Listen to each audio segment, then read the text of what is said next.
Welcome to this quick and helpful tutorial. Today, I'll guide you step by step through the process of adding a custom header image to your Trello profile.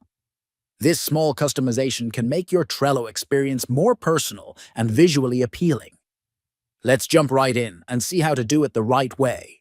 Open your browser and go to Trello.com. Log in to your account.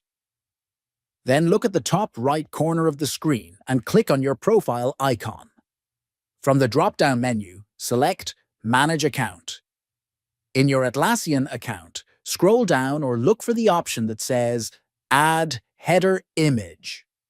Click on Upload Header Image. A new window or pop-up will appear prompting you to upload an image. Choose the image you want from your computer. Once selected, it will be uploaded.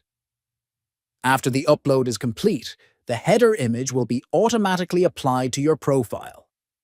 No need to save manually, and that's it. You've successfully added a header image to your Trello account. If you found this video helpful, feel free to like, subscribe, and check out our other tutorials.